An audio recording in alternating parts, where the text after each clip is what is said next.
Bonjour à toutes et bienvenue dans C'est pour une copine, le podcast des femmes faites par une femme. Je suis Brenda Boucris, fondatrice d'Attitude Séduction, chef d'entreprise, experte en amour et en relations hommes-femmes, et j'ai aidé quelques 500 000 personnes à devenir plus ambitieuses, plus alignées et plus séduisantes. Avec C'est pour une copine, je vais t'accompagner à partir à la recherche de ta féminité, de ta sensibilité, pour t'aider à te séduire, te réinventer et t'épanouir comme tu le mérites. Je vais te parler de ces sujets souvent tabous qu'on ne t'a pas vraiment appris à l'école. Je vais te parler d'amour, de séduction, de sexualité et bien sûr d'estime de soi. Alors que tu sois confortablement assise dans ton canapé, en train de courir un Starbucks à la main ou encore dans ton métro quotidien, je t'invite à oublier le monde pendant quelques minutes et on se lance dans l'épisode du jour. 3 leçons que les hommes m'ont apprises. Bonjour les filles, j'espère que vous allez bien, j'espère que vous êtes en forme. Et que vous êtes au top. Vous m'excuserez d'avance pour ma voix peut-être un peu tendue dans ce podcast parce qu'en fait, je voulais déjà enregistrer. Et en fait, j'ai enregistré 18 minutes de podcast qui ne s'est finalement pas enregistré parce que je l'avais pas mis sur la bonne piste. Voilà. Donc, je recommence ce podcast tout de suite. Donc, en même temps, la bonne nouvelle, c'est que vous allez avoir plein de news, plein de trucs en plus. Et écoutez, je vous souhaite un bon écoute. Puisque le thème de ce podcast, ce sont les leçons que j'ai apprises grâce aux hommes, les leçons que les hommes m'ont apprises avec le temps, via les rencontres que j'ai faites, parce que quand même, j'ai rencontré des centaines d'hommes dans ma vie, que ce soit dans ma vie amoureuse, dans ma vie personnelle, dans mes coachés. Et à force de discussion, parce que ça reste quand même mon métier, j'ai pu apprendre tellement de choses sur les hommes que j'ai eu envie aujourd'hui de vous partager 3 leçons. 3 leçons sur ce que les hommes m'ont appris au fur et à mesure du temps de ma vie. Et vous allez voir qu'il y a quand même pas mal de surprises. J'ai essayé avec ce podcast d'aller beaucoup plus loin que les conseils un peu basiques que j'ai pu entendre ou que je peux lire sur Internet. On va aller plus loin, on va aller chercher aussi dans l'inconscient. Et vous allez sûrement être très étonnés des 3 leçons que je vais vous partager aujourd'hui. Avant d'aller plus loin, néanmoins, j'avais envie de vous expliquer ce qui m'a inspiré ce podcast. Ce qui m'a inspiré ce podcast, c'est une soirée que je suis en train de vous préparer qui aura lieu le 9 mars à 20h, donc jeudi 9 mars, qui est sur le thème des 4 attentes inconscientes que les hommes veulent pour s'engager, mais ne te diront jamais, que je vais vous faire en direct. Ça va être la toute première fois que je vous fais cette soirée conférence, où je vais vraiment vous apprendre à décrypter le cerveau masculin, mais surtout à le décrypter sur les attentes inconscientes. Donc si c'est un sujet qui vous parle et que vous avez vraiment envie de trouver l'amour cette année, ou de le garder, parce que le plus facile, c'est pas de le trouver, c'est vraiment de le garder. Je vous invite vraiment à cliquer sur le lien en description de ce podcast pour accéder à votre place offerte pour cet événement et être avec nous ce jeudi 9 mars, puisque je vous promets un contenu inédit, très challengeant, où vous allez apprendre beaucoup de choses pour réussir vos relations amoureuses cette année. Donc, allons-y, c'est parti. Alors, la première leçon que j'ai envie de te partager aujourd'hui, c'est que les hommes ne parlent quasiment jamais de ce qui les fait souffrir parce que, justement, ils n'en ont pas conscience. En fait, je sais pas si tu as déjà eu ce sentiment où les hommes, quand on leur dit quelque chose ou qu'on les assène un petit peu de colère, les hommes vont avoir tendance à se replier sur eux-mêmes. Jusque-là, c'est de l'observation. Ils ont tendance à se replier sur eux-mêmes, à simplement accepter en fait la situation et très rarement finalement à parler de ce qu'ils ressentent ou de ce qu'ils vivent, n'est-ce pas? Le meilleur exemple que j'ai de ça, c'est quand je vois ma mère engueuler mon père comme du poisson pourri pour lui dire qu'il a pas mis ses chaussettes au sale ou qu'il a pas rangé sa vaisselle et que mon père en fait ne répond rien et du coup ça énerve ma mère qui dit mais pourquoi tu réponds pas, nanana. Et au final ça fait une dispute très bête où il y a ma mère qui crie et mon père qui accable derrière, qui est accablé. Alors que mes parents s'aiment, s'adorent, c'est juste qu'ils ont... Justement, ma mère a ce comportement, mon père là, et j'ai l'impression que c'est tout à fait normal entre eux que ça fonctionne comme ça. En fait, la leçon que j'ai envie de donner, c'est qu'en fait, les hommes ont tellement appris à ne pas exprimer leurs sentiments qu'ils se sentent de manière très naturelle, instinctive, rejetés en fait pour ce qu'ils ressentent. Je vais te donner un exemple plus concret que tu as peut-être réalisé, c'est que quand on était petite fille, les petites filles, on les encourage à parler de leurs sentiments. On a même des personnes à qui on peut parler de ce qu'on ressent en ce moment. Ne serait-ce que notre meilleure copine qu'on avait dans la cour de récréation, avec qui on pouvait parler de Brian qui nous avait laissé un regard et nous qui nous sentons folles amoureuses de lui. On pouvait pleurer, je veux dire, tout ça était très accepté. Et surtout, on avait une meilleure amie qui, comment je pourrais dire ça, qui acceptait, qui accueillait, qui encourageait en fait nos sentiments, et une famille aussi qui l'encourageait. Et du coup, on se sentait aimé et accepté dans nos sentiments. Ok, et dans l'expression de ces sentiments. Alors que chez les hommes, c'est quelque chose de très différent. Chez les hommes, il y a une grande solitude aussi qui s'éprouve quand on est enfant. D'ailleurs, je sais pas si tu es au courant, mais en pédopsychiatrie, c'est surtout des petits garçons qu'on rencontre. On voit beaucoup moins de petites filles. Pourquoi ? Parce que les petits garçons ont tendance à garder en eux, parce qu'ils sont à la recherche de l'amour de leurs parents, de leurs proches, et que dans cet amour, ils ont le sentiment que chez les filles, c'est encouragé, mais chez les garçons, c'est plutôt moqué. C'est plutôt pointé du doigt. Donc, ils vont se dire, je ne vais pas parler de ce que je ressens, donc je vais tout garder en moi, ou alors je vais faire des bêtises, je vais chercher à être remarqué pour avoir de l'amour, parce que j'ai l'impression que c'est la seule manière d'être aimé. Et c'est pour ça que beaucoup de petits garçons, et qui derrière vont devenir des hommes, vont en fait être à la recherche d'amour pour ce qu'ils ne sont pas, parce qu'ils n'ont pas le sentiment de pouvoir être aimés pour ce qu'ils sont. Et tout ça, en fait, se construit de manière très inconsciente. L'autre raison de ça, c'est que les hommes ont une manière très différente de pouvoir exprimer leur énergie que les femmes.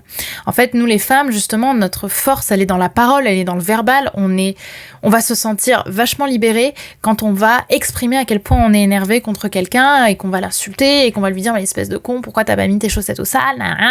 Et puis t'as fait ça, et puis t'as ça, et puis t'as ça, Bla. » Bref, vous la connaissez. On envoie, en fait, sur l'énergie. Alors que chez les hommes, en fait, cette même énergie qui est verbale chez nous, chez les hommes, elle est plutôt physique. C'est-à-dire qu'un homme va se sentir libéré de sa colère ou libéré de ses émotions, en frappant. Et aujourd'hui, heureusement, frapper c'est mal, et on va pas chercher à frapper quelqu'un, en fait. Donc ni soi-même d'ailleurs. Donc, qu'est-ce que vont faire les hommes ? Ils vont contenir leur énergie. Là où nous, on a cette facilité à pouvoir accabler les hommes, justement, et accabler même de notre parole. À travers nos combats personnels aussi, les hommes, eux, vont plutôt contenir quand ils sont dans des phases de colère pour éviter un drame, pour éviter qu'ils ne frappent quelqu'un, quelque chose, ou eux-mêmes. Ok ? Mais en tout cas, la libération de l'énergie, la libération de la colère et de la pression chez eux, elle se fait par le poing, elle se fait par la violence, ok ? La violence physique. Parce que les hommes, pour justement libérer ça, ont besoin de frapper. Là où nous, les femmes, on va avoir une énergie, je dirais, une force plutôt plus énergétique, qui va plutôt être dans la parole et dans la manière dont on peut, là où les hommes vont frapper, on peut plus facilement harceler, en fait, les personnes qui nous tendent. Donc, les hommes vont naturellement, en fait, se sentir rejetés. Et au fur et à mesure du temps, ça va devenir complètement inconscient et ils vont beaucoup moins avoir tendance à comprendre que ils peuvent accepter en fait ce qu'ils ressentent et ce qui les fait souffrir, parce qu'en fait, au fur et à mesure du temps, tout ça va tellement se placer inconsciemment qu'ils n'ont même plus conscience de ce qui les fait souffrir. Tellement ils se sentent rejetés par leur enfance, par leur passif, par leur force. Ok ? Donc, arrêtons de forcer les hommes à nous exprimer ce qu'ils ressentent, parce que c'est quelque chose d'extrêmement challengeant, et plus on va les pousser à faire ça, plus eux vont sentir toute leur peur du rejet en fait ressortir. Et ça va créer quelque chose de très agaçant. La deuxième chose que j'ai envie de te partager, la deuxième leçon, c'est que les hommes veulent... Attention, cache pistache, je vous préviens. Les hommes... cette leçon est assez particulière. Elle a un sens vraiment particulier pour moi. Elle a beaucoup de sens parce que c'est quelqu'un qui me l'a dit il y a plusieurs années de ça. Et d'ailleurs, pour ceux qui ont reçu le mail de ce matin, j'ai parlé de cette histoire que j'ai vécue avec cet homme. Si tu as reçu le mail, tant mieux. Si tu l'as pas reçu, tu peux évidemment m'envoyer un MP sur Instagram pour qu'on te l'envoie. Mais c'est une phrase qui a beaucoup de sens pour moi. Cette phrase, c'est pas parce que les hommes veulent ton corps qu'ils te veulent pas tout court. En fait, on a tendance, les femmes, à se dissocier aussi de notre corps, à se dire, mon corps, c'est mon corps, mais en même temps, si un homme me veut que pour mon corps, il me veut pas pour moi. Alors que mon corps fait partie de moi, tu vois. Et on a tendance à diaboliser les hommes qui vont d'abord avoir du désir physique, pour nous, du désir sexuel, Et on va estimer en fait que ce désir sexuel est complètement détaché de l'être que nous sommes, alors qu'en fait nous sommes un tout, nous sommes un corps et un physique. Et il est totalement ok d'accepter que, enfin pour les hommes pardon, de d'abord être attiré par le physique, d'avoir d'abord une excitation physique et derrière avoir envie de construire quelque chose avec toi. On a tendance à diaboliser ça. Je me rappelle d'une cliente dans l'école Femmes d'Exception, mon école justement pour avoir la confiance en soi de Beyoncé et réussir ses relations amoureuses, où j'accompagne un groupe de femmes, et d'ailleurs je connais toutes les femmes que j'accompagne, et cette femme qu'on va appeler Marie me disait, écoute, ce mec-là, je comprends pas, il a eu l'audace de me dire qu'il voulait juste du cul avec moi, ou en tout cas, non, il n'a même pas dit qu'il voulait juste du cul, lapsus, il m'a dit qu'il me trouvait hyper sexy, qu'il adorait mes seins, mais quel connard. Non, mais moi, je veux d'abord qu'on m'aime pour mon cœur. Ok, on va t'aimer pour ton cœur, mais tu ne peux pas demander à quelque chose d'instinctif de se transformer.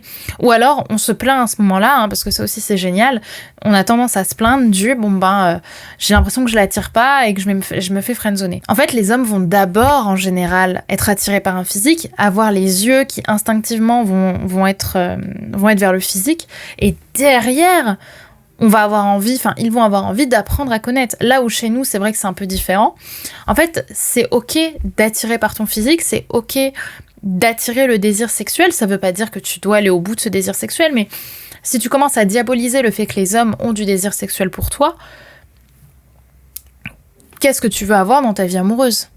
C'est ok, ça veut pas dire qu'on va aller plus loin, ça veut pas dire qu'il va se passer quelque chose, mais c'est accepter que, en effet, tu provoques du désir chez les hommes, et ces hommes-là, derrière, pour autant, ne voudront pas t'abandonner derrière. Ils vont peut-être avoir aussi envie de construire quelque chose avec toi, parce qu'ils vont s'attacher à toi. Mais ton cul, tes seins, ne sont pas une espèce de trésor que tu dois protéger à tout prix, des vilains monsieur. Ça fait partie de toi, ça fait partie de ton corps, et t'as le droit aussi d'accepter ça, et de comprendre que tout fait partie de toi, et que quand un homme t'aime pour ton corps, il t'aime aussi pour toi. Ok, donc ça c'est aussi une leçon qui a eu beaucoup de sens pour moi et qui m'a beaucoup parlé avec le temps. La troisième leçon que j'ai envie de te partager, c'est une leçon aussi qui m'a marquée tant elle m'a été importante au fur et à mesure des années, c'est que il est très très rare, attention tabou, il est très très rare qu'un homme soit inconsciemment sincère quand il te dit qu'il ne veut pas s'engager. En fait, ce que je veux dire par là, c'est que tu t'es peut-être déjà retrouvé dans une situation où les hommes te disaient « Bon écoute, j'ai adoré nos moments ensemble, t'es une fille super, avec un mental super. Le problème, c'est pas toi, c'est moi, c'est que je veux pas m'engager et en fait, je préfère qu'on arrête là. Mais encore une fois, t'as rien à te reprocher, blablabla, c'est juste moi. Moi et ma peur de l'engagement. » Fermeture des guillemets. C'est très intéressant de parler de ça parce que en réalité, dans la majeure partie des cas, eux-mêmes n'ont même pas conscience qu'ils ont envie de s'engager. Pourquoi ? Et pourtant, ils le veulent, pardon. Pourquoi ? Parce que presque tout le monde, je dis pas tout le monde parce qu'évidemment il y a des exceptions, mais presque tout le monde de sain sur Terre a envie de trouver l'amour. Parce que l'amour nous attire et qu'on vit aussi pour l'amour et la reconnaissance que les autres nous donnent. Alors pourquoi est-ce qu'on n'aurait pas envie de s'engager avec quelqu'un ? Eh bien, le souci, c'est non pas qu'ils veulent pas s'engager, c'est qu'ils veulent pas s'engager avec toi parce que tu ne les attires pas assez ou que tu ne leur provoques pas quelque chose qui leur donne suffisamment envie de quitter tout le reste pour être avec toi. En fait, aimer, ça c'est Frank Lobvé qui me l'a dit, j'ai trouvé cette phrase incroyable, aimer c'est donner du pouvoir à l'autre. Enfin, tomber amoureux, être en couple, c'est donner du pouvoir à l'autre, être vulnérable. Et du coup, on ne donne pas notre pouvoir à n'importe qui. Il faut réellement qu'on tombe amoureux pour ça. Et qu'on se dise, si je suis amoureuse, ok, je vais avoir envie de construire quelque chose avec cette personne parce que cette personne est tellement extraordinaire que j'ai pas envie qu'elle aille avec quelqu'un d'autre.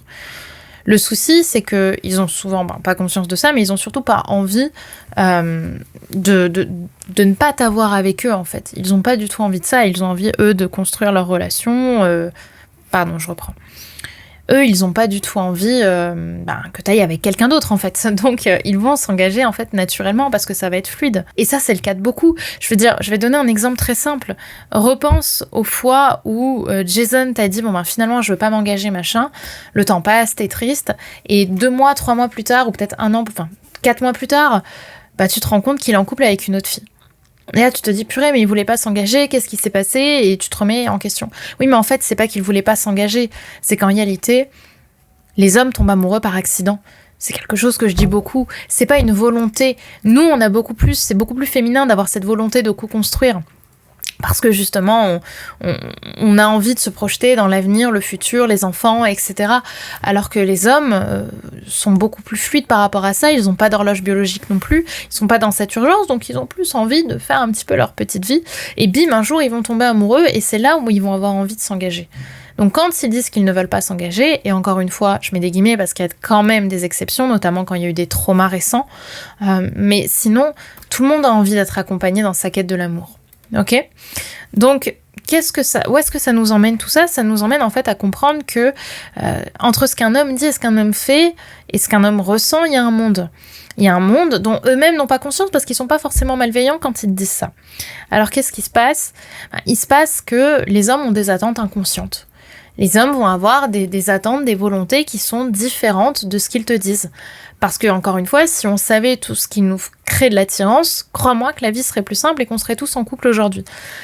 Pourtant, en réalité, les attentes, les vraies attentes, les attentes qui rendent vraiment un homme amoureux, elles sont inconscientes. Et la plupart des hommes n'ont donc du coup pas conscience de ça. La bonne nouvelle, c'est que j'ai assez étudié le sujet pour pouvoir aujourd'hui avoir conscience de ça et pouvoir aujourd'hui vous partager certains de ces désirs inconscients qui pousseraient les hommes à tomber amoureux et à avoir envie de s'engager avec vous. Évidemment, je peux pas forcément t'en parler là, mais comme je te l'ai dit en début de podcast, c'est exactement le sujet qu'on va voir le jeudi 9 mars à 20h pour notre soirée événement sur les 4 attentes inconscientes que les hommes veulent pour s'engager mais ne te diront jamais. Qui est exactement là-dessus, où on va parler de psychologie, de développement personnel. J'ai eu l'occasion de rencontrer tellement d'hommes et de parler avec tellement d'hommes grâce à mon métier, grâce à mes compétences dans ma vie, que j'ai bien vu qu'il y avait quand même des dénominateurs communs sur ce qui les rend amoureux quand on fait remonter un peu les choses au conscient. Et c'est ce que je vais te partager notamment pendant cette soirée. Et si tu veux y participer, le lien est dans ma description. Il est juste ici dans la description de ce podcast. Tu seras disponible en direct du coup avec moi pour avoir ce cours le 9 mars à 20h. Et je vais du coup te partager tout ce que je sais avec beaucoup de richesse, de sincérité et de générosité. Ces 4 attentes inconscientes, ces 4 attentes que les hommes veulent en amour, mais ne te diront jamais pour s'engager, pour construire quelque chose et surtout pour tomber amoureux.